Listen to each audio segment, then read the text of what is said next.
All right, we are back with another installment of Accepting the Challenges here, where we want to put a spotlight, put some shine, and give some love to educators all around the world and allow them to share their journey, share their past, share their insight, and really start working to correct this narrative and put a positive light and really showcase how valuable, how important, and really how much educators in a lot of ways are superheroes. Today, I've got an interesting guest. Now I don't normally, and I say this a lot, I don't normally do a bunch of research on my guests beforehand. But this individual, I caught some headlines and just double checking and cross referencing things as I was logging. I got on a little bit early, so today our guest is Dr. Tron Young. And he was 2020 Lifechanger Illinois Middle School Principal of the Year. Is that correct? That is correct. Awesome. Now, normally I have you also say where you're from, but I think I already know. So you're from Centralia, Illinois. I'm born and raised there. Yes, sir. Okay. So I have actually spent a fair amount of time in Centralia. Oh, have you? Yeah, so on my dad's side, that's where we used to have our family reunion on Carlisle Lake. So yes, sir. Yeah. So it's been some time since I've been there. Plus, I have a lot of family over in Omaha, Nebraska. Okay. So we would go up, come straight through Centralia, go up that way, and then cut straight across through St. Louis and go through. As a matter of fact, on September 11th, when that happened, that morning, I just passed through Centralia when the radio came on, and I was heading to my sister's wedding up that way. So and small world. Absolutely. And if you know, so I can also tell you, outside of Dr. Young here being the best thing to ever come out of Centralia, possibly the second best thing to ever come out of Centralia is country Bob sauce. Oh my God! Yes, sir. See, connection. Yes, absolutely. So see, now you had no idea that. So full context for anybody listening. Dr. Young and I do not know each other. Right. We have not had a conversation. We this is our first full blown conversation, and I did not tell him any of this off air. So I have just caught him. I just caught him by surprise. So. Dr. Young, first of all, thanks for joining us. Second, go ahead and tell us a little bit about where you're at there in Centralia, what you're currently doing, and then we'll kind of go from there. Awesome. Well, yeah, so like you said, I'm born and raised in Centralia, Illinois, the home of the Orphans, America's winningest basketball team in the nation is our pride title for our high school team. I was there for... Oh man, so 13 years as an educator, 7 years as a middle school principal, middle school teacher, 6 as a principal, 1 year as elementary, then rest back at the middle school I taught at, was a principal and teacher in the building that I went to school at. And crazy enough, I was a leader over teachers that I had as a student.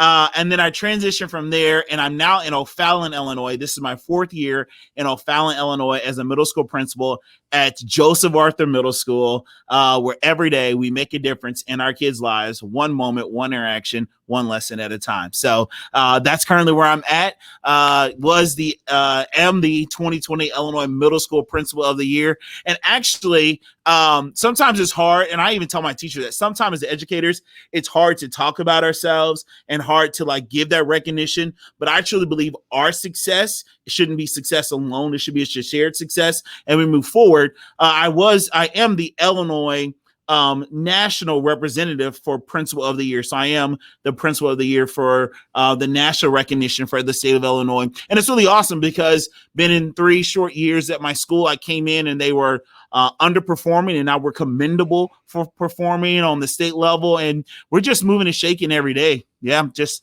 trying to make a difference in our kids' lives. That's awesome. There's also an adult beverage that a local brewery makes there in O'Fallon that I get down here this time of year. It's a pumpkin beer, and so I can find it down here. So another really cool story, and I'm gonna have to send you the episode.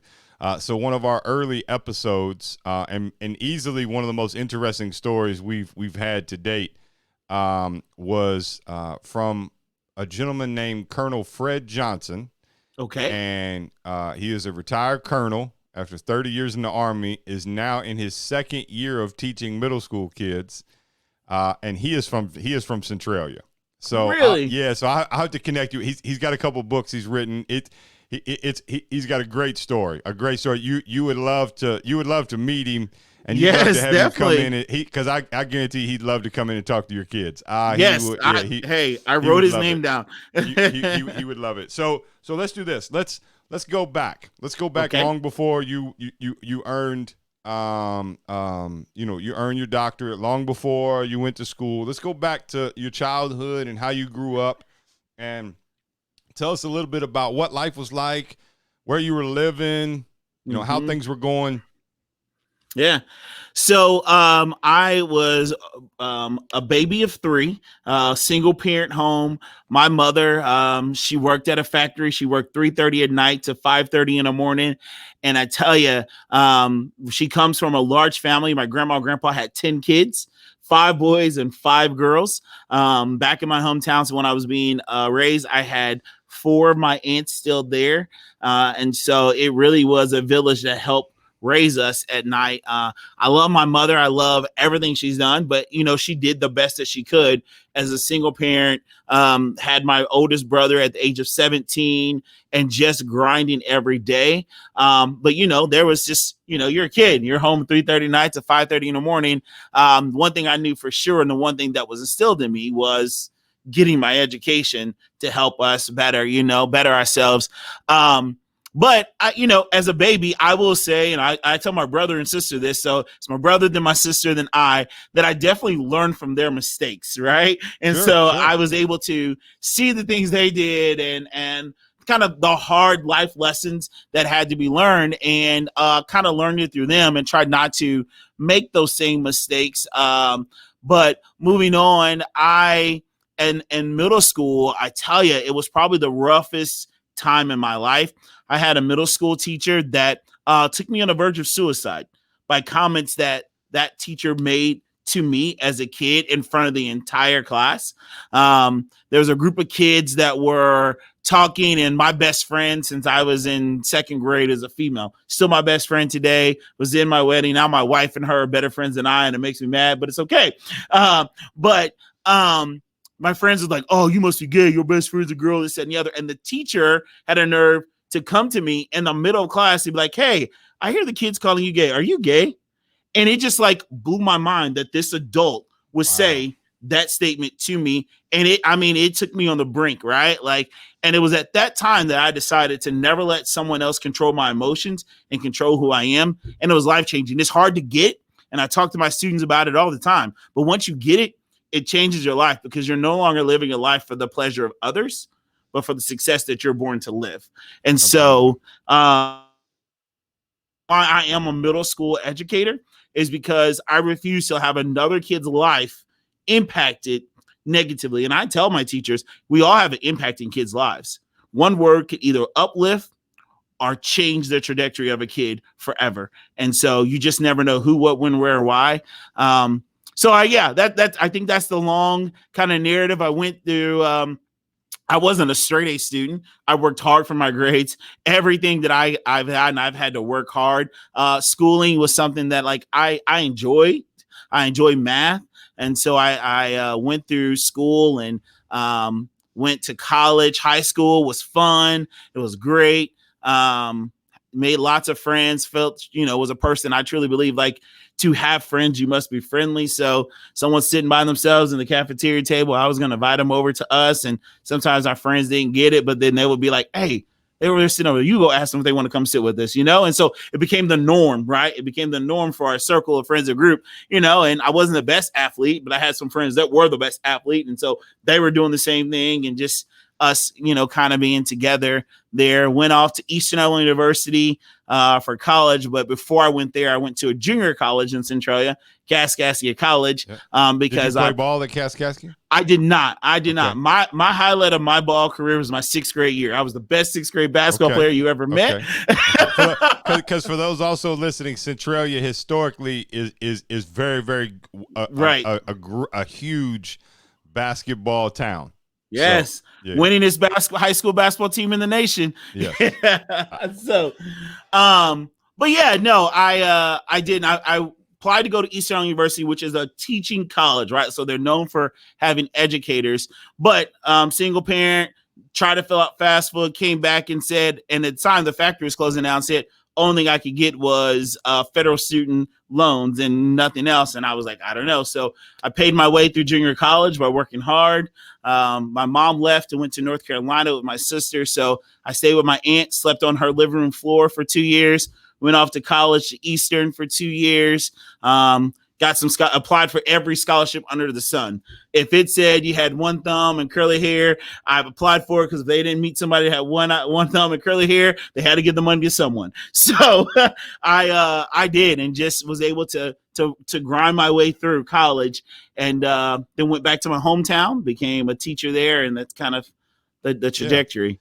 Yeah. So was education always what you were going to go into when you got to university, or did you kind of go into something and then it shifted?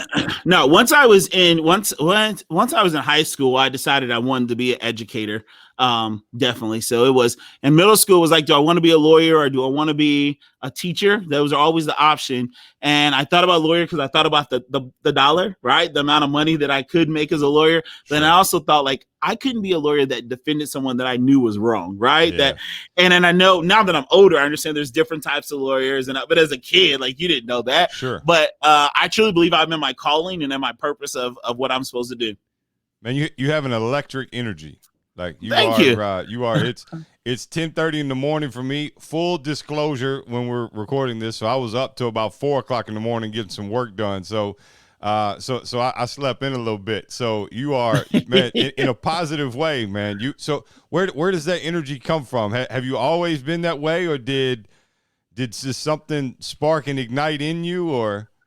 I tell you what, I think I always have been this way. I didn't used to be a morning person, but as I've gotten into my career, I definitely am a morning person and keep a smile on my face and greeting people and just I don't know. I tell people my life is a musical, so I'm always singing or dancing or something. So how is that received? So in middle school, are you guys 7th and 8th grade or 6th, 7th, and 8th?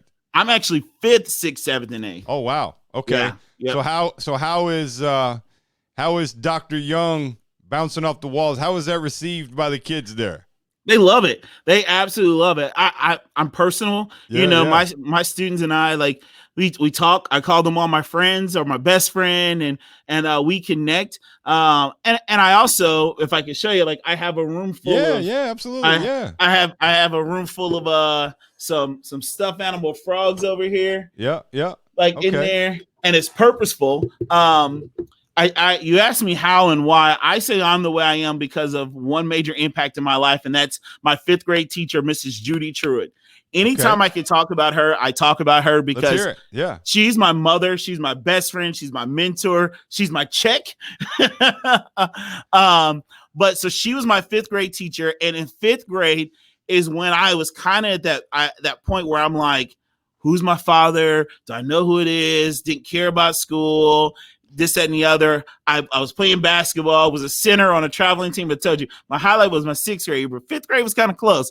But I fractured my knee playing basketball. And so was in with her, and she just loves you, right? Once you're one of our students, she loves you. She showed up to all your games when you got in junior high. She was at any concert, any game, any event. Heard something positive, she would send you cards in the mail, and it didn't stop there, even throughout high school. And you thought you were just the one that she did it for, and then you realize all of her kids, she had that same impact because she saw you for you. She wrote in my 5th grade yearbook, "Never change.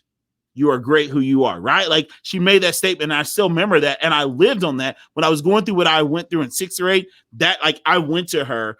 And so in high school, I would go into her classrooms when we got older and help her in her class. She collected frogs, and I always brought her a frog. And when I won an award in high school, she got me this guy right here. Okay. And His name is Freddie. And I keep Freddie. I put him on my shoulder. We go around, and I always tell my kids, I don't need anything for you, but if you get me anything, you can give me a stuffed frog. They get to name it. I put the year on it, and it reminds you of two things. It reminds you of continue making a difference. It reminds you of my teacher, why I do what I do, and it reminds me of them. And so when I was teaching, I had about 350 frogs. My first year as an elementary principal, I got rid of some. I did a leap into reading. And if they read 1,000 mittens in the month of April, I gave them a frog. They got to choose a frog to have. But yeah, like it's just there. And it's for my kids to come and realize like you're still kids, right? Like life puts you fast, right? Like society pushes you and you're privy to a lot of things that as a kid I wasn't. But when you come here, like you are still a child. You're still 11, 12, and 13. So when you're upset, grab a frog, hug it, squeeze it, throw it, hit it. I don't care what it is. But remember, it is okay to feel the way you feel. Now let's move through those things. And so, yeah, man. Man, I love it because it's so it's so awesome to see. It's so awesome to see you be because this is I want to I guess expand on something here because this is why I think education is so important at the K through 12 level. One person's negative impact motivated you in a lot of ways. Yes. And one person's positive impact has implanted in you a way to pay that forward to keep impacting more people. So that's the beauty in education. And we talked a little bit off air, and I told you, one of the things I hate the educators don't get to do is you don't get to see the fruits of your labor, right? Right. For your fifth grade teacher to be able to see the fruits of her labor is probably one of the most amazing things that she can endure in life because she's seeing it. Because we go through life, right? We can be a car salesman or an insurance salesman or work at the grocery store or, be a lawn care guy. And yeah, I mean, if the guy who comes out and mows my yard, it looks great when he's done. 4 days later, it needs to be cut again, right? So, it's like it's just kind of a thing that we do. Education and changing someone's life is life-changing in itself to that individual. And it's so awesome to hear that, you're receptive to it. Obviously, it says something about who you are as a person, that you are receptive to this kind of, love and attention and, these different things. And just to hear how much, cause you answered a lot of the questions I was going to ask you, but because you have that story, you get it. So why do you do what you do? I do what I do because I truly believe kids' future depends on it, right? I believe that our goal is to make their tomorrow brighter than their today.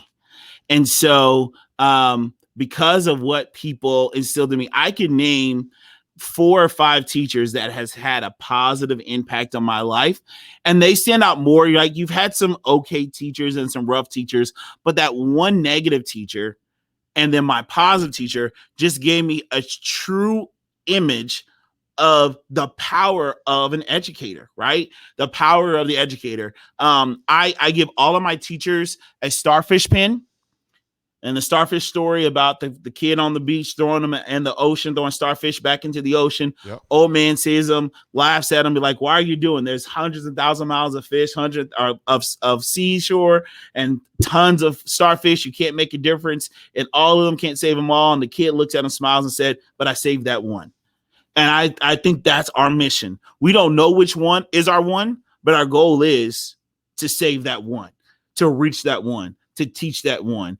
And as we're reaching for that one, we're pushing everybody along with us because what we do is not in a silo. It's for everyone, but we're intentional and we're purposeful about our relationships and our connections. I do what I do because I believe relationships, relevance, and results. If you have those relationships first and you're relevant in your education, you'll get those results that you truly do need. Man, you're dropping some jewels. So let me ask you this. It sounds like culture is it's a big thing for you. And yes. being in a leadership role, what I guess, what are some of the obviously you just laid out your foundations a little bit of how right. you go, but Like when you're looking to bring on new staff, what are some things that you look for? What are some things you look for in the interview with the candidate? Right.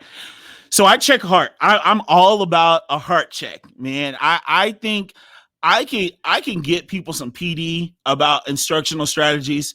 I could get people some PD about understanding the standards a little bit differently. But if your heart's not in it, if you're not, if you don't believe that you can make a difference in a kid's life, and you do make a difference in a kid's life on a daily basis, then my school's not for you.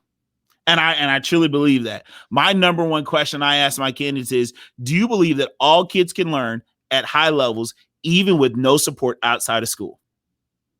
And if my candidates cannot believe that all kids, and high levels for one kid may be a different high level for another kid, I understand that. But if you don't believe that my kids can learn at a high level, even if they don't have support outside of school, because my school now, we're about 70% free and reduced lunch. Okay. And there's schools that's higher than that or not, but a lot of my kids are single parent home, or both parents are working, and so it matters the teacher that's in front of them. There are schools where it doesn't matter and kids are just going to grind and parents are going to be able to help them or get them a tutor. It matters who's in front of my class and who believes in the kid, because just that belief will get that kid to work for you or not work for you. So I check the heart. I do a heart check. If I talk to any new teachers and I do any speaking or any PD, I have a heart check. You need to check your heart on a daily basis, because it is not for the lighthearted. And I think that's why there is a turnover a little bit nowadays in education, because it is not just getting in front of the kids, give them a worksheet, tell them read this page, and we move on. Kids now have access 24/7 to any knowledge that they need.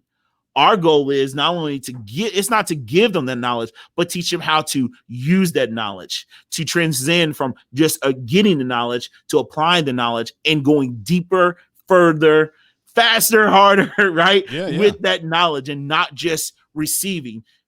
Teachers used to be like the keeper of the flame, right? Like you didn't know anything unless the teacher told you it, or you went to that nice shiny stack of encyclopedias that only the rich kids had when I was in school, and then you still had to go read and find out. Now you can type one word and get definitions, get meanings, get articles, get scholarly journals, and then not only that, but I could go to YouTube and hear somebody talk about it and may even interact more than so how are we then taking the kids where they are and still impacting them in education? And that's the challenge. And it's a challenge that I think that we're achieving, we're doing well, and we're moving forward every single day with it.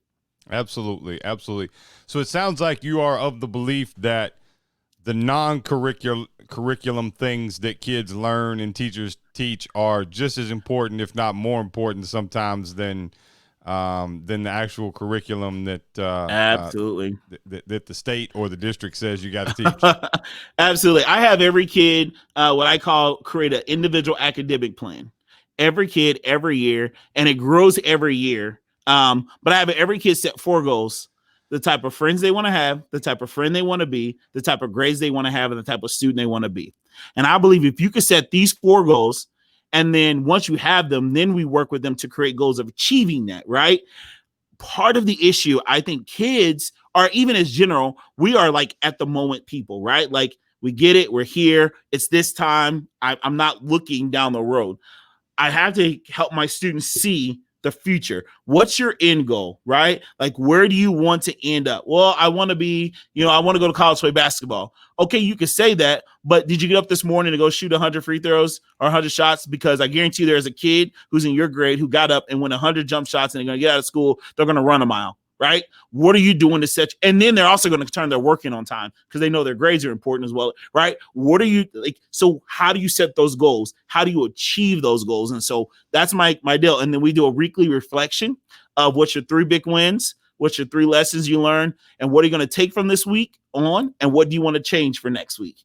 And so my goal is just trying to get them to be reflective, trying to get them to understand purpose and intentionality on things at a young age. Because I think if you get it now, and that's why I'm a middle school person. I elementary I liked, but I couldn't have these kind of conversations with them. The level of maturity is a little bit different. Yeah. And then in high school, sometimes it's a little too late. Yeah. But if I get them in the middle and I get them right there when they're starting to set those goals and they're starting to become that young adult and really expanding on like their future, I think that we can plant seeds that we may not see it grow, but we have them come back and be like, man, when you said, or I remember when, and it's good when they do it. It's good getting those emails. It's good getting those things, from our kids. So that's why I do what I do in a long, very long conversation. I love it though, because you seem to be very authentic, and your story seems to be very authentic as well. And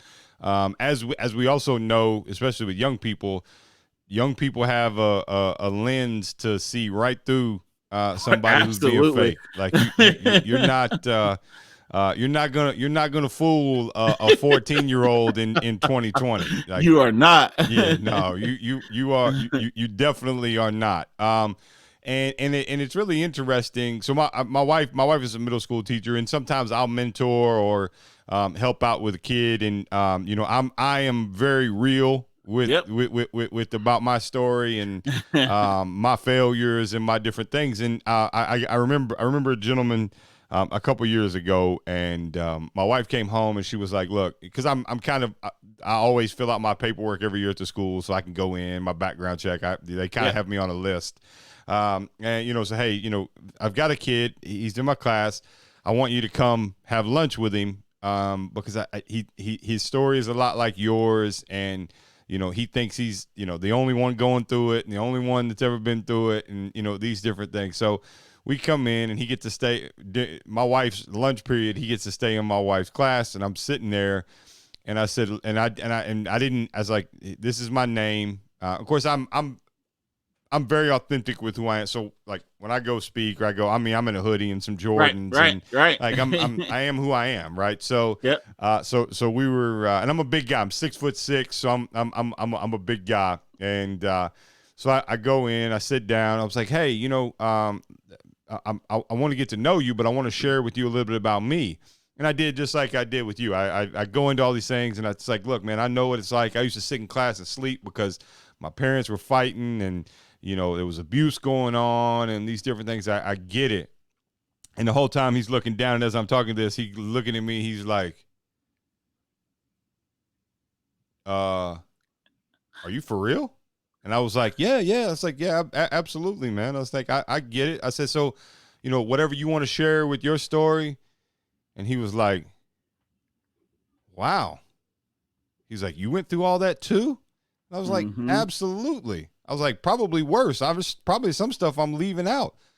And I was like, probably kind of like you leave some stuff out when you talk to people too, just because, some of it is a little bit more normal than others. And he was like, yeah. So we go into this thing, and he was so a couple weeks down the road, he's trying to catch up his grades and do some extra work so he can graduate and go into high school.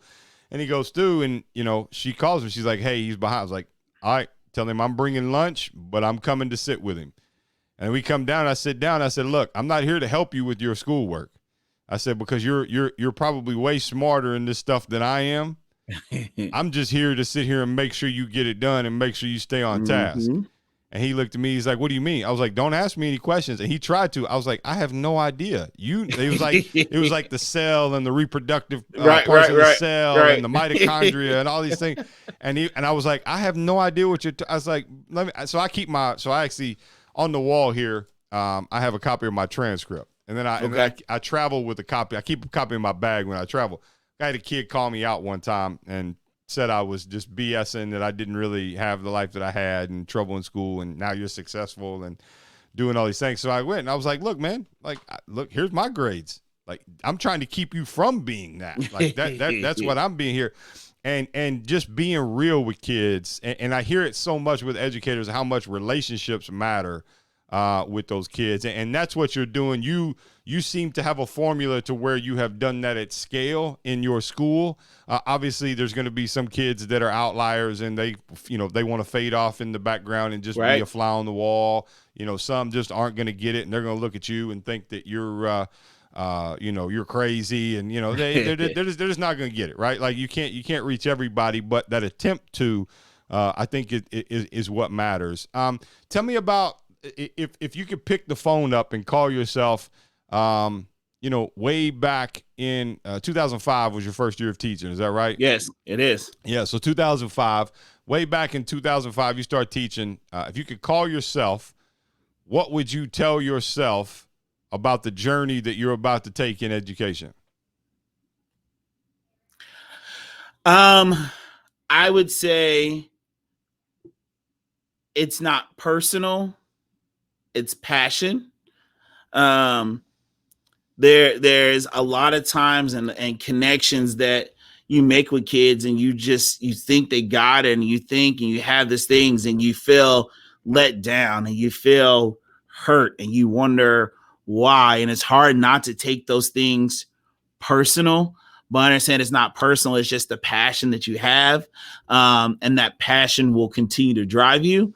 But it's there was some nights crying, and there were some nights wondering, and there were some nights like, man, am I doing this right? Am I even now? Like, I mean, there's those times where like I have to pull out that folder, and I would say keep a folder of positive communications that you get, because I appreciate you doing this, because you're right. Like, it's not often that you hear good things, right? And everyone thinks they know how to teach or how to lead a school because they've been a student, or right? or they're a parent, right? Yes. Right. And so everyone thinks they do, and I'm like, it's not the same. And it's funny because I now have a 3-year-old who'll be 4 in January, and a 1-year-old who's going to be 2 in November, who's going to really turn 12, I think. So yeah, hey, trust me, I know. I got 9 going on 16. So right. And I'm like, but even before I had kids, as a principal or even as a teacher, I will be talking to parents, and they'll be like, I don't know what to do. I can't get them to work. I can't. I was like, wait, who pays for the power bill? Oh, okay. So here's what you do. You leave that console, right? That game console right there at that TV, but you take the power cord, you take the games, you take the controller. And after every week they're doing what you ask them to do, give them one thing back. And the last thing you give them is the power cord, so they understand that you do have a set of expectations, but don't tell me there's nothing to do. And I said, it's hard. Yes, it's inconvenience, but your end goal for your kid, right? Like, your end goal for me for kid is this. So what's your end goal for your child? Okay. By you giving in now at the age of 12, it comes 16 and 17, you don't have any room, right?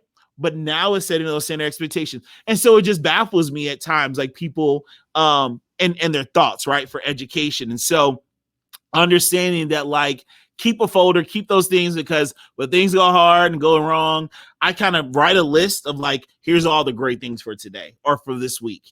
When I'm feeling that way, or I'll go get my folder of letters from parents or students or emails. I keep it all, man, because like, it just sometimes you need those bucket fillers. And so keep bucket fillers. And that way, you can remember your why. You can, when those things are hard, when you're feeling not appreciated or not recognized or not knowing the truth, or that the legislators are making another decision, that they don't understand the impact of our job, understanding that this is worth it. Absolutely. So you just shared that you got a 3 going on for you. Is a son or daughter? 2 sons. Okay. So you will appreciate this. I have a son turning 4 at the end of November. Okay. My wife literally just sent me a text message, and I normally don't check them, but she sent me an image, which is normally a screenshot of a message from a teacher or something on one of my kids, like, hey, I need, whatever, especially during the day. So my son goes to he'll be 4. He's in the 4-year-old classroom over at the school over at our church. Okay. Mm-hmm. She just sent me a message from his teacher. You'll love this. So last night I do all the I cook at dinner. I do all the cooking in my house. My wife cannot boil water. Same here. Yeah. So see, we got something in common. So see, now, hey, look. So that being said, anytime you're ever this way, just hit me up. Let me know you're coming, because I'm the one who cooked dinner. You're not inconveniencing anybody. Just bring the family on through. The next time I come through, I'll hit you up. Hit me up. I'll swing through. So I'll even cook and bring something. I'll even bring something. So I made beer can chicken, right? Okay. So I've got these things. and for those of you who don't know what it is, you have a beer can. It sits in like a contraption. You put the chicken on top of it. You put some herbs and some other things in there. You salt and oil the outside. It roasts golden brown. It's beautiful. It's a beautiful meal. So my son was outside jumping on the trampoline while I was doing this. So he's obviously fire and he's curious what's going on, and he comes and checks it out. I just got a message. She says from his teacher. It says, "Love your kiddo. We all now know how to make beer can chicken, even to where the fire gets real high and then slows down. He's great." So here he is at church. Here he is at church telling everybody how to make beer can chicken and to go through. So but that's a kid for you, right? It like is. They just unfiltered, and it's new. Like, oh, this is what I know how to do. Yep. So, and I can imagine an adult interjecting and saying, "Oh, well, maybe they don't do that." And him saying, like, the way he just talk is something like, actually, right. actually. So yeah, so you gotta love kids, and that's the thing. Like, so you do you try to make yourself approachable to like the parents and your community and those kind of things? Absolutely. I try to connect with parents all the time. I communicate. I think communication is key. I kick off every year. It's been what I started since I've been here, and I started in my old school. I would always like kind of rewrite current songs to like motivate my class, whatever. But now I do it to like kick off the new year. And so like I've redone like the Fresh Prince of Bel-Air theme to make a theme for the Fresh Prince of Jams. To take my students down the Joseph Arthur to the Old Town Road. This year was the remake of Savage, because you're my students, and send that to my parents, sending it out to, and it's crazy because I just make myself available, and I'm very genuine. And I'm very passionate about this thing called education and general kids, right? And I always have been. And so parents, will call, and even so, for example, I've had now 4 parents from my graduating 8th graders message me this year asking me to call their kid or to connect with their kid, or the kid really respect me. Just had a meeting with another parent of a former student from 2 years ago, and my office was like, okay, so I know when you met with, like, you used to meet with them every other week, and this is the kind of conversation, like, help me talk to my kid, and so that makes my heart feel good that, one, their parents know that I care about their kid, whether they're here or they not. They know that I care about their kids. I do a positive letter writing campaign at the beginning of the year where all my teacher and staff, we put all kids' name on a mailing address, and every kid gets a positive letter from us to start out the school year, because I want every kid and every parent to have refrigerator art, right? Absolutely. And now I call refrigerator art where people used to put on refrigerator. Now it's Facebook art, right? Like, I need for the parents to be proud of posting about their kid and talking about their kid, have something positive, because by the time they get in middle school, if their kid is a knucklehead, then they don't care about those phone calls, right? But to get something positive and hear something positive, that's that relational bucket that we're investing with that parent and their kid. And so I just think that helps with that relationship. Who did the refrigerator art hanging up there behind you? Yeah, so this is wow. Callie Dodd from 2015. She was an 8th grader. She now goes Callie in California. She's going to school for art in California. Oh, I hope so. That's what I was gonna say, man. That would amazing. Yes. And then I have another one right here. It's a little graffiti art from one of my students. Yeah, you give it to me. I have my cabinet back there with pictures from former students that when we take them, I put them on there. Yeah. So the kids know that? Do they try to get on Dr. Young's wall? Yes. Yeah, like we get in there, 8th graders at graduation. And so it was really hard because this year we had a virtual graduation ceremony where we did it live over Zoom and all this other good stuff. And so I don't get to have those pictures. So I'm going through my phone of like pictures throughout the year and printing those off. So yeah. Man, that's awesome. So let me ask you this. You mentioned your demographic. How many students are in your school? So I'm a smaller school than where I came from. So I have about 270 kids. Okay. So they're in your school. You mentioned some of the socioeconomic demographic to what it is.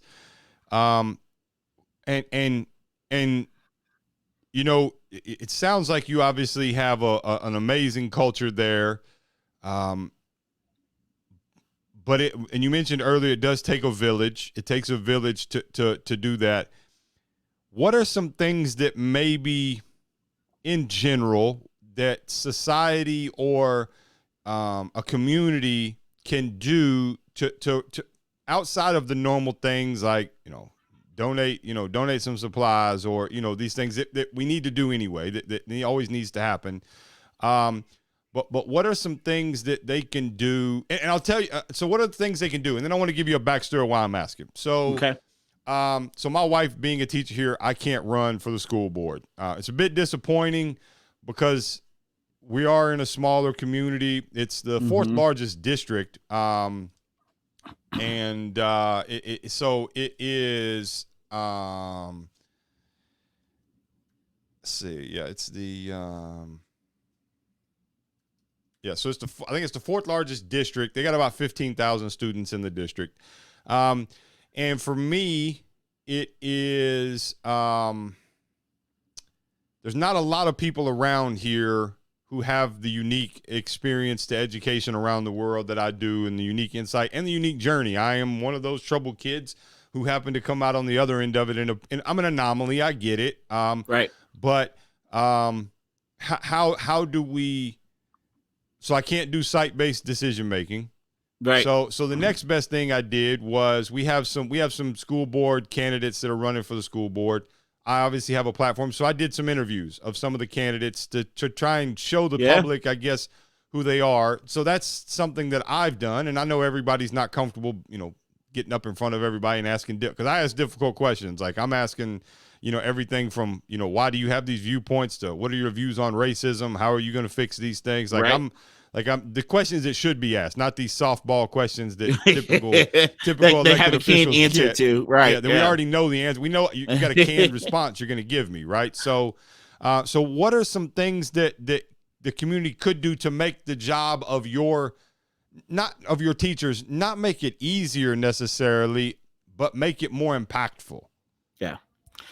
So I would say the very first thing they could do is tell your school story, right? Like there's many people out there that will give your school a narrative that may be false or may not be who your school is based off of one negative incident or one issue they have with the school. And then that becomes that school story. And I think perception becomes reality for a lot of people. And so the community has to tell the school story, or the world, the county, the state looks at the one snapshot of test scores and attendance and this, that, and the other to tell your school story. And your school and what you do for your kids is more than that picture that it paints.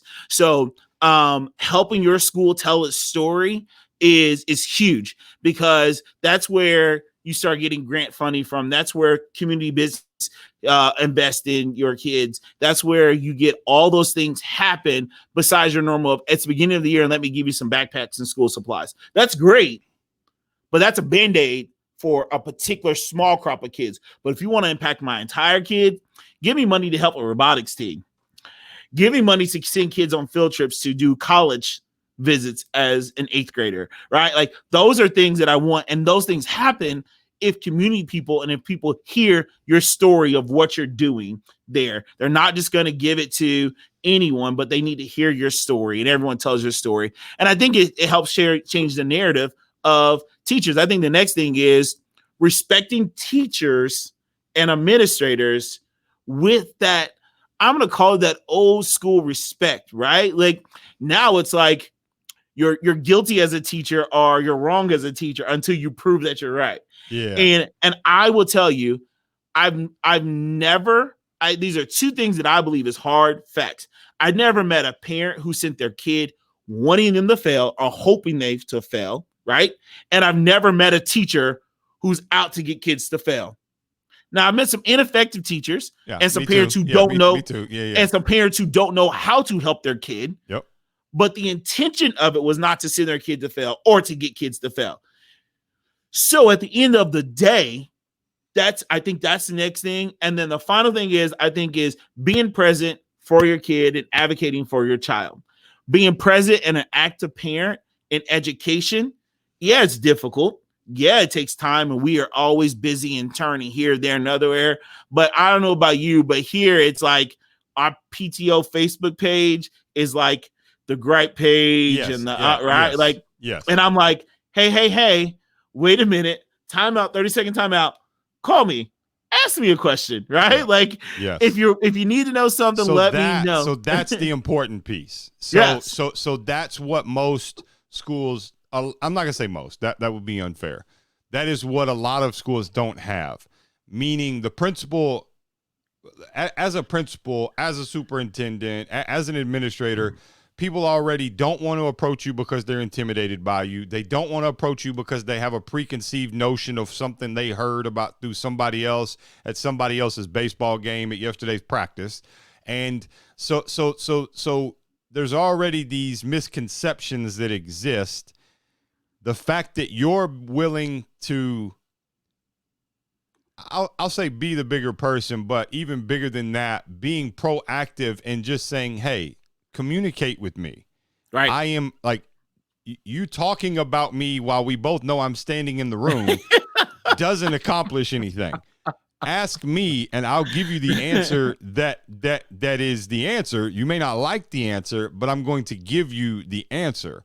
Right. And a lot of times that's not the case. A lot of times I think, and I don't know the psychology behind it. I don't know every educator's intent, but a lot of times you'll have administrators that, because of that aura that exists when you get the title, it's almost like they think they have to be that way, or right. they don't know how to defer that, or it's hard to be vulnerable. It's hard to, because look, man, putting your number out there, putting your name out there, like, you know, it's that, but but it's these fears that exist that we've got to try and eliminate from I guess it is society, I guess, but how we try to mold our future, right? And I have a podcast where I talk about racism, and it's the same thing of, as white men, there is an unwritten thing that says, if you talk about the things that are going on, even though it all may be true, you're going to lose out on business opportunities. You're going to lose out on friends. Your church circle might not want to come hang out with you on Sundays. Like, these different things. I can tell you, as a white man who openly speaks about a problem that white men need to fix, right. I can tell you that nobody's burned a cross in my yard. Nobody's like, nobody's throwing eggs at me when I walk into something. Like, it doesn't happen. So and a lot of times these fears, I tell people, what exists on the other side of fear? Nothing. Absolutely nothing. 95% of most things that you conjure up in your brain that is going to happen never occur. Right. So the fact that you're open and that dialogue is there, man. I wanted to hit on that because I hope other educators that maybe want to become administrators, I think you seem to have that figured out. And I don't know if you do consulting. I don't know if you do speaking, but I'm telling you right now, if you can figure out how to put that into a manual or put that into a book, that is something that a majority of educators looking to go into administration can learn, because it's a leadership style. So as a leader, when I had my previous company, I hated the word boss. I hated the word employee. I hate them. I always told my team, I work for you. You don't work for me. So meaning I want to be the one that is here. It's my job to provide you with an environment to be successful. It's my job to make sure. And you do that as an educator. You do that for your community. That's, I think sometimes it's like, oh, he just, and like the test scores. I'm so glad you hit on that for two reasons.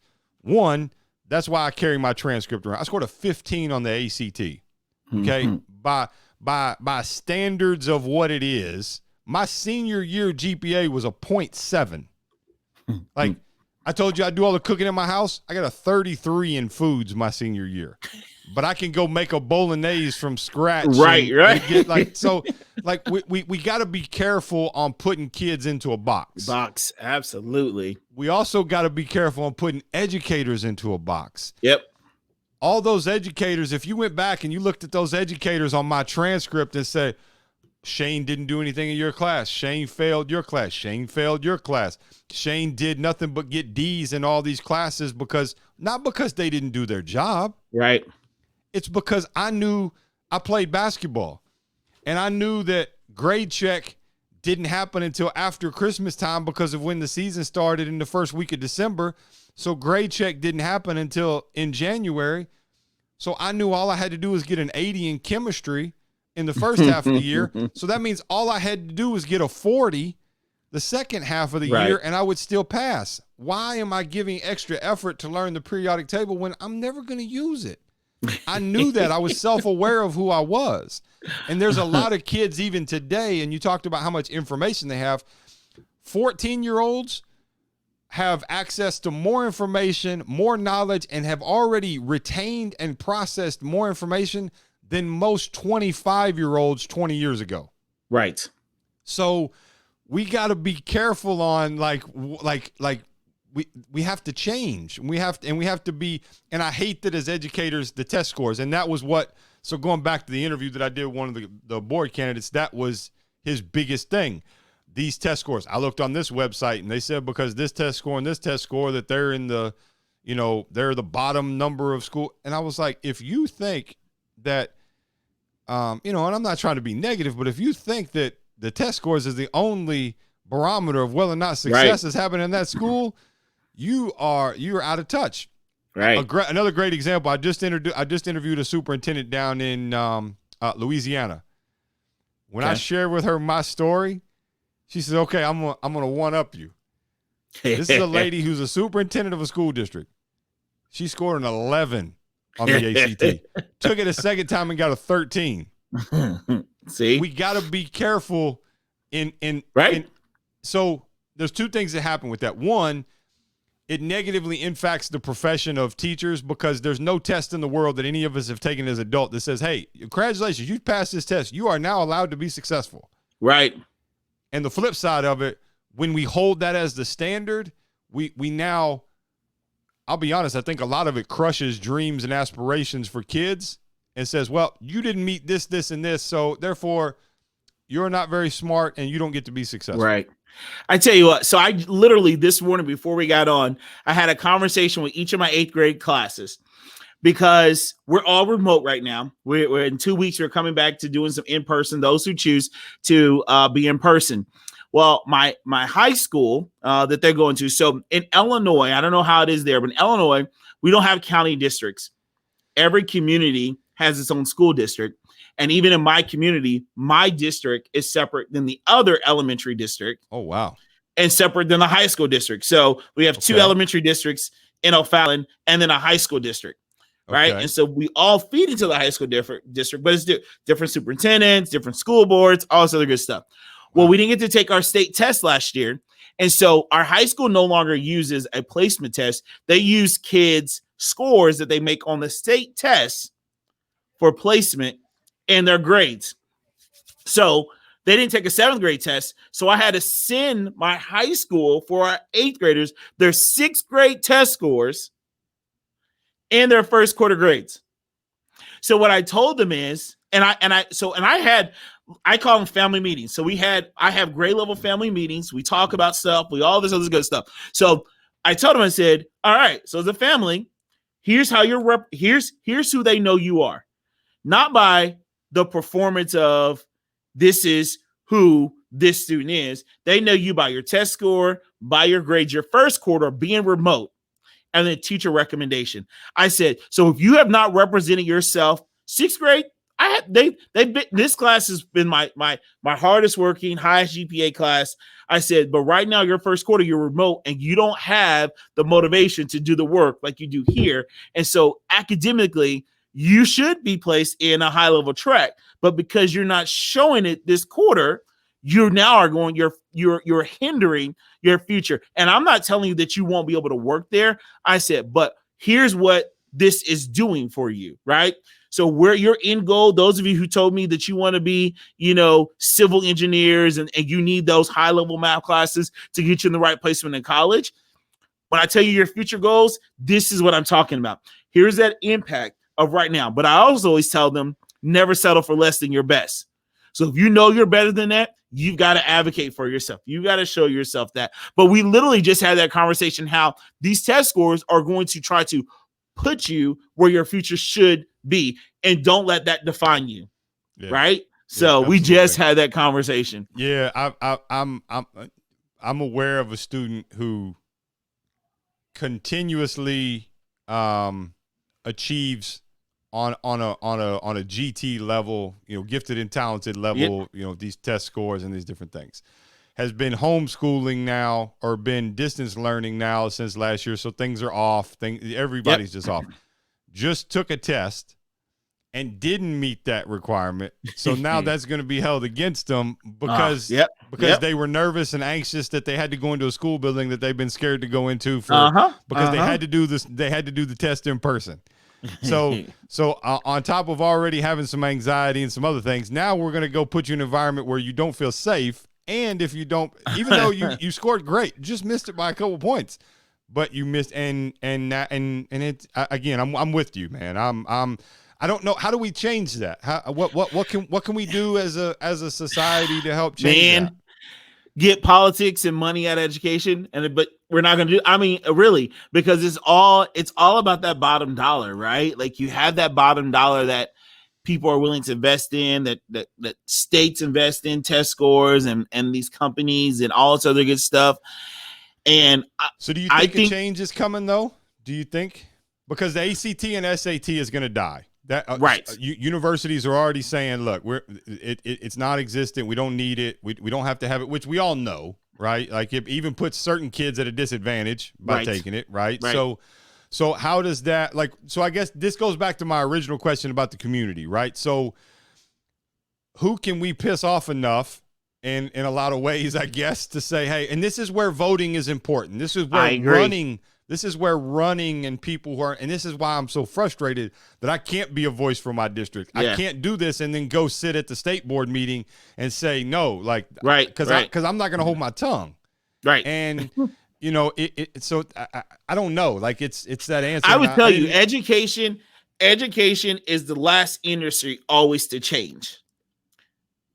But it's amazing. It's amazing for us to keep our country and our economy going. You got to get back. Right. You got to get back. Right. So wait a second. You're the first one to go back. You're the first outside of our men and women who work in the medical field and the police officers and firefighters and those things. Those people obviously are doing things on a different level. They're still impacting, not any less important. Right. But in order but we don't need our fire department to stay open for our economy to stay open. Right. Like that wasn't absolutely. the case. So what this showed was, and that's why I love doing this. What this showed is wait a second. Educators, we've been underpaying them. They've been overworked. They're given a job description. They walk in the classroom and then we say, you know what, that job description, you can go ahead and throw it in the trash because today you might have to help us cook a meal. Today, we're going to need you to go in and help clean the bathrooms. Tomorrow, I'm probably going to need you to sit down and intervene with a domestic violence issue so we can figure out what's going on with this kid. All these different things that are going to happen. So now and that's why I'm doing this. So now we're going to put a spotlight on this, and I'm hoping that every educator around the world shares it to their colleagues and their school because it's going to catch on, and I'm going to say, look. Here is what's going on. Here's what's happening. What is your insight from the position you stand in as an administrator of how we get to a place to start having this real conversation? Well, first thing I think is having the conversation. I think for so long we haven't had the conversation. It's just been business as usual. And as educators, because it's for the kids, we do it, right? Like if you ask us to do something, we're going to do it. We're going to be upset about it. It's going to be horrible, but we're going to make it work. We're going to make it positive, and we're going to take all these things and funnel into these 9 months, even though we know we should be doing this. We add all these extra things or these extra requirements on it. And we're going to do it. We're going to do it with a smile. We're going to do it without asking for more pay. We're going to do all these things. And I think it's going to get to a point where, I mean, you're seeing in states where teachers are just walking out, right? Like, we're like, no, enough is enough. Like, hear us, pay us. You have the power. Us. Yeah, you have the power. Right. Yeah. Like, hear us, see us, pay us, right? And as an educator, I was a big union guy. I'm not gonna lie. I was one of those that I believe that there's a collective voice that needs to be heard, because educators all have a common thread, right? Like, there's a common thread that weaves through us all. And I think our decisions, right, like our livelihood is made by people who are not in the field. Right. So even as board members, right? Like, board members are not educators, but they're making educational decisions. Yes. Right. Our politicians aren't educators, but they're telling us what we have to do, when we have to do it, how we have to do it. Right. Yeah. And so I think hearing this story and having these conversations and pushing, again, that narrative, right? Like, telling that story, it is that change, right? Like, being willing to put that out there and being willing to be uncomfortable. It is. But I mean, I'm being very honest. I don't know. I don't know how we leave from where we are now to going back and doing education how we did it. So, yeah, so that's another interesting question that I'm getting a lot from different superintendents is they're like, hey, you know, we're seeing from a cost-effective standpoint, 5 days a week in the building might not be the best way to go about doing this. I had one superintendent tell me, and I think he said it on air, I'm not gonna say his name in case he didn't, but he said there's a chance that we may not go back to school in person for a long time because of what we're seeing, because they're tracking the data. And he's like, Shane, our scores haven't fallen off. Our what we track hasn't fallen off. Matter of fact, some of it is actually increased. And here's the beauty of it. So you know this because of your journey into life. Yes, there are definitely negatives of not having kids in school and not being in front of, not having eyes on them and not being physically there in front of them. But there's also some positives that are occurring. My kids, for example, are learning time management. There's no bell ringing and tell them they got to go to the next class.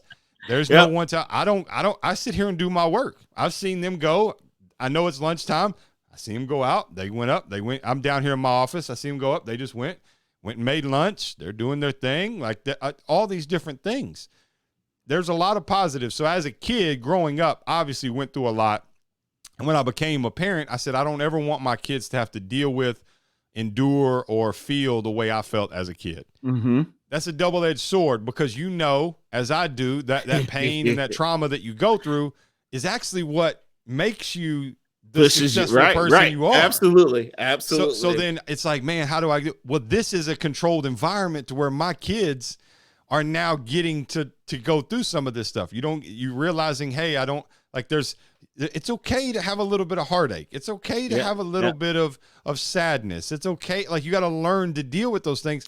I believe that we're going to look back on studies 20 years from now, and there's going to be an age group of kids that are going to have benefited exponentially from what's happened in this forced remote, all of a sudden, no preparation, figure it out on the fly.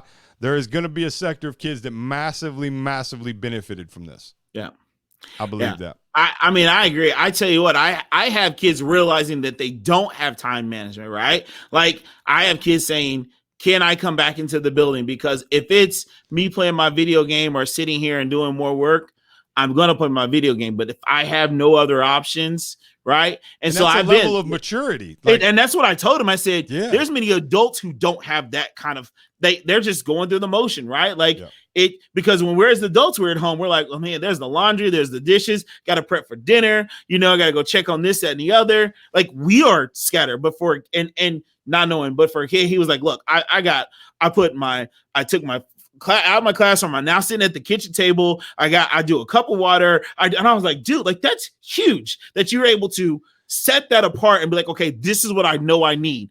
And I'm still not being as successful as I can. Right. So I agree. And that's what so when I have conversations, I always say, okay, yes, this is hard, but what are the takeaways that you want to continue from this? Right? Like, what are the things that we've learned about ourselves as educators, about our teaching style, about our questioning, I said, because at the beginning of it, my biggest thing. So I do a little speaking, and every Tuesday I wear a bow tie on Tuesday, and we have bow tie Tuesdays. Okay. My kids rock bow ties sometimes that they do put their names, and I do drawings, and I do a bow tie Tuesday tip that I put out on social media and all this other good stuff.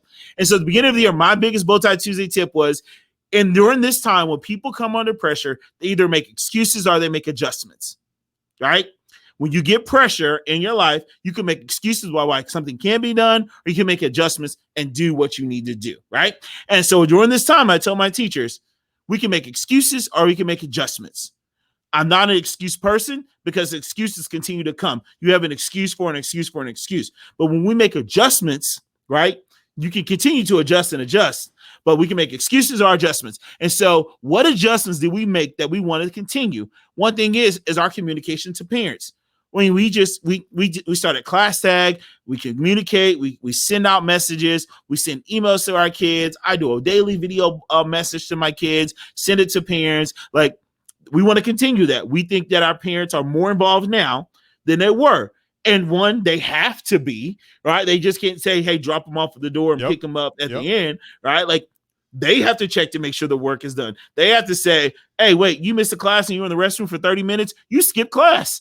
If I called and told them their kids, well, they need to go to the bathroom. And if they need to go, they need to go. Yeah, they do. But 30 minutes in the restroom is missing 30 minutes of instruction, right? And so having those kind of deals, I think there are definitely pauses for this time. It's hard and it's difficult because it has been hard. And that transition was quick and was fast. But there are definitely takeaways that we want to take away from it. And so, absolutely, focusing on some of that. Yeah, absolutely. So listen, we'll start to wrap this thing up. This I think you and I could probably sit and talk for a couple more hours. I agree. and dive into some things. So I definitely want to have you back on. How we typically wrap this up is I ask a couple personal questions, just so people can get to know you a little bit. You've been very open, so you've shared quite a bit. So I'm gonna have to get creative with some of these, and then at the end. I actually turn it over to you and allow you to ask me a question before we wrap it up. So, and it can be about anything. So, the first question is, what's your go-to snack you keep at the desk? My go-to snack that I keep at the desk are Twizzlers. Oh, okay. That's one of my wife's. So, matter of fact, Amazon just had this plastic 5-pound container that goes through, and it literally just showed up in my house. There are fresh Twizzlers in my. Okay, yeah. So these aren't individually wrapped. This is like a 5-pound big thing of them. You just pop the top, reach in and grab some. Grab one. Yep. And you're good. So yeah. So they literally is sitting there. So,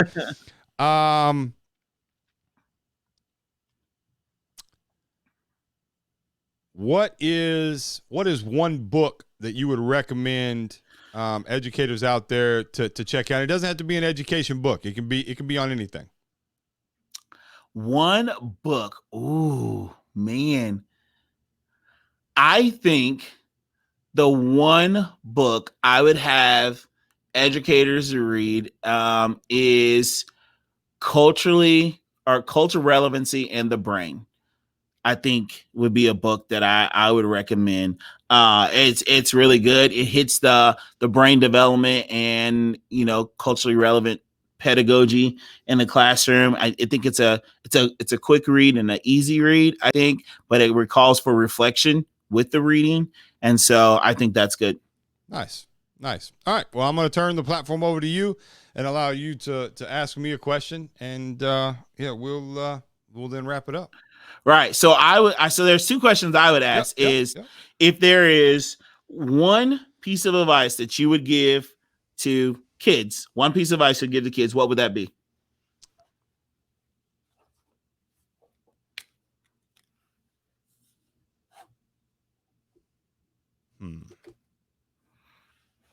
One piece of advice.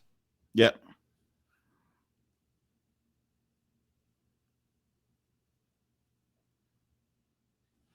It would be one piece of advice, but it would be twofold. One, know exactly, try to strive every day to figure out exactly who you are and be happy with that. and never keep around friends that only tell you what you want to hear. Because as we know, as we become adults, those people actually aren't your friends. Like they're right. Yeah. I tell you, just as a side note, I have a belief that we all have three types of friends: friends that pull you up, friends that pull you down, and friends that drag you along. Yep. We have all those three types of friends, but it's about who you want to keep in your inner circle. Yep. All right. Like, so yeah, I talked to my students about that. Yeah. All right, and I think go ahead. No, you're good. I was gonna say it's important that that I think kids get educated on those kind of things, because we think in middle school, right? Those kids think that their boyfriend, their girlfriend, their best friend is gonna be who that person is even a year from now. That's not even gonna be the case. So, it's just understanding that and realizing and saying, hey, this is the reality of it. So, a real friend is the one who. I'll be honest, a real friend is actually the one who's brutally honest and actually tells you a bunch of stuff you don't want to hear and hurt your feelings a lot, rather than the one who just tells you, everything you want to hear. Right. And I think the last thing is one of my philosophies and kind of what I talk about is being a thermostat and not the thermometer. Right. So be the one who sets the temperature of the room and the one who not just reads the temperature of the room or reacts to something. How would you say you are the thermostat and not the thermometer? By being myself. I tell people I'll never be an educator. I can't go back to school, and then I can't, I'll fall asleep reading a book. It's just not gonna be my thing. So I educate in a different way. I have a PhD in my journey and my experiences in my life. And when you share that from a place of authenticity, and it goes back to knowing who you are. I don't know why, but I've been blessed at a very young age with a keen sense of self-awareness and understanding of exactly who I am. And so I live by a motive that I want everybody to love me. But at the same time, I don't care if anybody loves me, meaning I'm going to go about my life. And Dr. Young, I hope that you and I stay in touch and we become friends and I make a positive impact on you. And if something unforeseen happens to me, you feel so moved that my barbecue was so good that time you stopped at the house, and we had such a brotherhood and communication that you feel moved to have to come to sit at my funeral, and there's a line 3 times around the building, and it's 106 degrees in August, and it's raining outside, and you're pissed that you have to be there, but at the same time, I'm not going to change who I am if you decide to judge me because of something about me or who I am or how I go about things. I'm going to be who I am. So what I've learned is that level of authenticity gives me freedom. So when we have freedom and we interact and we communicate or we negotiate or we do business, there's nothing that anyone can ever say that would cause me to not feel the love for myself and the excitement to be exactly who I am. So when I am around other people, I do walk into a room or I hand them into a room, I'm just okay with being me. And if you choose not to like me and my authenticity bothers you, that means there's probably an issue with you, not with me. So, so being that it gives me freedom to be fun and be exciting. And I mean, it's, just be real. And, that's like, there's no holding back. Right. So when we have a fit like that, that's why I asked you. So this is ironic that you asked me this. This is exactly why I think you and I have way more in common than we probably realize, because I asked you about your energy and I asked you about where that comes from. That self-awareness of you knowing who you are is something, because there's no throttle. Right. You are who you are. You're like, Absolutely. Hey, this is it. Like, you don't want to hire me for the job? That's cool. I'm going to go do what I'm going to do, and I'm going to be happy being who I am over here. Right. It's how I do with speaking. Some people are like, I don't know. You're a little bit raw and uncut for my kids or whatever. Some people are like, dude, when can I get you to talk to my teachers? When can I get you in? Absolutely. Because this is what it is. And that's okay. Like, I'm just who even I mentioned something about race in here. Somebody's going to say,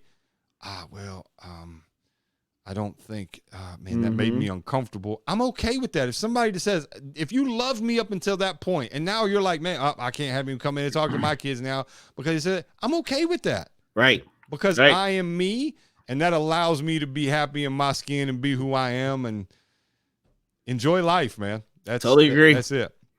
That's it. Well, I appreciate those questions. A couple of things.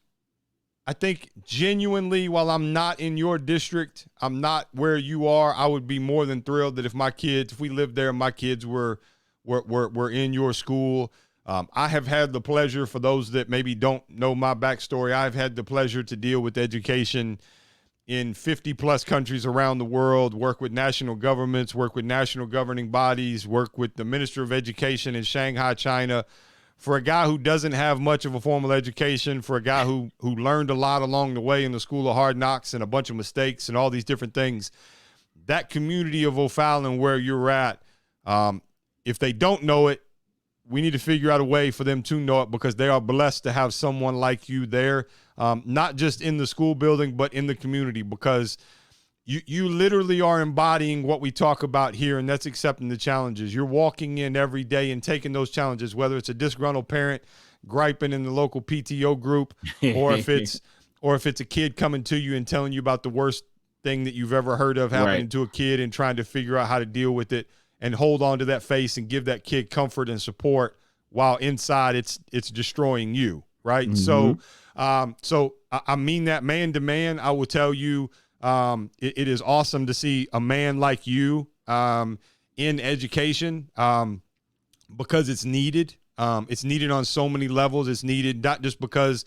you're a person of color, but because you're a man, and because there's a lot of kids, 50% of the kids that grow up have a broken home. And the way you're going about it in the approach you're making, you're giving these kids a positive influence and a positive insight into what a man is. I think it's awesome that you have kids. I'm not telling you these things to hype you up. I'm not telling you. I'm being real with you. I'm being a man and telling you these things because teachers, you guys don't necessarily get your flowers when you deserve them, and you need that. And you know, I know there's tough days. I know you have this energy, and I know you have this electric smile, and you're all about it. I know there's days when you're driving home and you're thinking, damn. Oh my goodness. I hope tomorrow is not like today. And Absolutely. I know that, but you're still going to battle, and you're still going to war, and you're still putting up this fight to try and make society better. And man, I cannot thank you enough for the people around you and for our society as a whole. I cannot thank you enough for doing that. So I appreciate that. Thank you very much. I appreciate the time of telling my story and you just amplifying, education as a whole. So I do appreciate that. Awesome. Well, you have a great rest of your day. Hopefully I didn't tap into your lunchtime. You have a great rest of your day. Have a fantastic weekend, and I hope we stay in touch. Oh, most definitely. Me too. Awesome. Thank you so much. All right. Yep. Cheers. Thank you. Yep.